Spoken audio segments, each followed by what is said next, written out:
sawa. Amen. Uyu munsi ni umunsi mwiza cyane rwose, wo kugurura itorero ryacu Imana yaduhaye.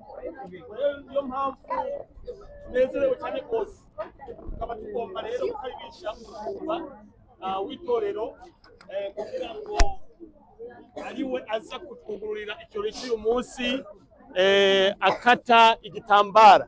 We niyo mpamvu tumuhaye ikaze, kandi ni umunsi mwiza w'ibyishimo, kwishimana n'abashiki bacu na bene data, kuko ni umunsi w'imbonekarimwe, sibyo ga yemwe? Amen. Reka tuhe ikaze umushumba kugira ngo akomeze uyu muhango w'uyu munsi. Twamuhaye ikaze, karibu cyane Frere.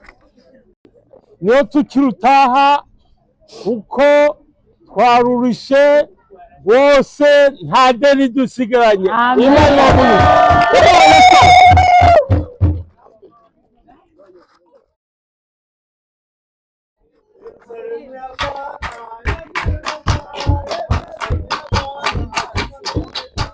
Yerusalemu ya Bwana inameremeta, Yerusalemu ya Bwana inameremeta.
Yerusalemu ya Bwana inameremeta, Yerusalemu ya Bwana inameremeta, Yerusalemu ya Bwana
twakubonye mu ndirimbo twakumvishije mu mihogo ya bene data turakuririmbira Imana uhoraho bakire amashimwe yacu kuri uyu munsi uhoraho tuperetse porogaramu yose rero uko igiye kwiyoborwa nawe mwana nawe jewe nawe ari wowe wese abo mwami wewe tukubane hagati yacu twakoze kubabanye natwe twakoze kubaturiye neza byose uhoraho biri mu maboko yawe tusabye muri ibintu byose biguhera ubuntu umwami wacu Yesu Kristo muzatusabyemo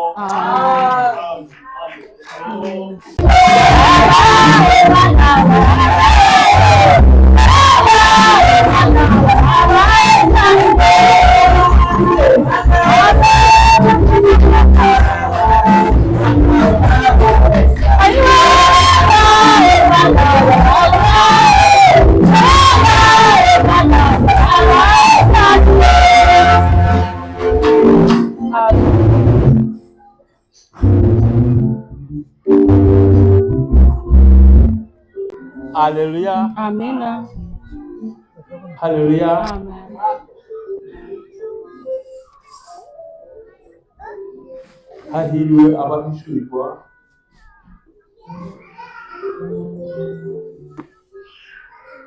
impamvu tunezerewe aka kanya jenegerejwe kuko ntabura uburebure bw'ubuntu Imana yagiriye ku itorero Living Christian Church International yatanguje ngaha Louisville, Kentucky. Tudatinze turahaguruka dusome ijambo rimwe yo muri Bibiliya. Abakolosayi igice cya 3 umurongo wa 10 ni if please you can project dusome twese habone. Icyo muzavuga cyose n'ibyo muzakora mujye mubikora byose mu izina ry'umwami Yesu, mushima Imana Data wa twese kubw'uwo. Amen. Inzira y'abayendeni urazi ingene wabitangiye Mana ubigejeje ngaha. Ibikurikirana ubizi kandi nabyo uzabisoze.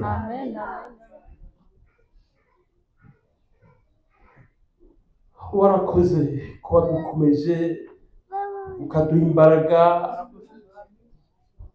umuto na mukuru, umukecuru, umusaza n'urubyiruko.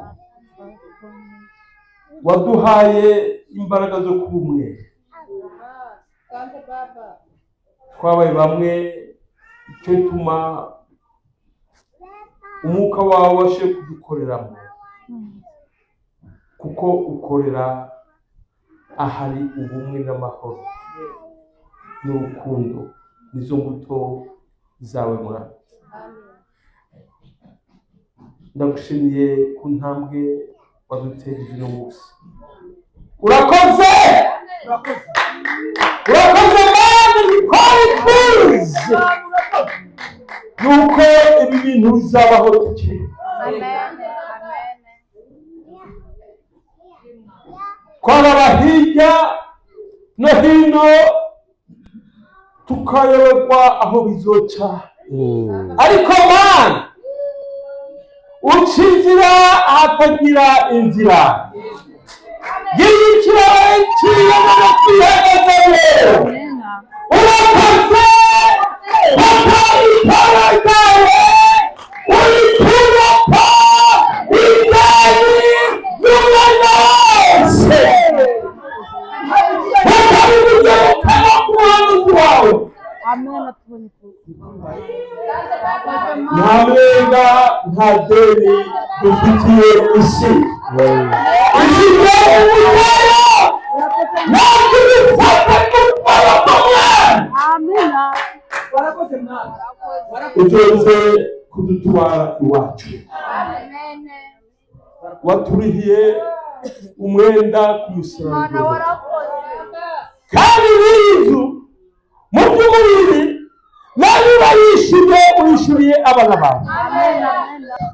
Ndagusabye mu izina ry'umwami Yesu Kristo, aho tuzagusengera nk'uko wasezeranye, uzokumve ugutaka kw'abana. Abazoba barushe baremerewe uzobaruhura. Amina. Abazoba barwaye indwara zidakira zitandukanye, ahantu uzohabakize uriye wihesha icyubahiro n'izina ryawe. Abanyamahanga bazabimenye yuko uri Imana nyamana, Imana y'Aburahamu, ya Isirayeli, n'intumwa n'abavugishwa. Mana urakoze. Tugiye gucisha mu kanya gato gusubira kuraba ibyo dukoreye. Ndagusabye umwe wese umuhe umutima wo gutinya izina ryawe. Ndagusabye ibigiye gukorwa byose n'ibigiye kuvugwa ngaha byose ubifata ubisige mu izina ry'Umwami Yesu Kristo. Amen.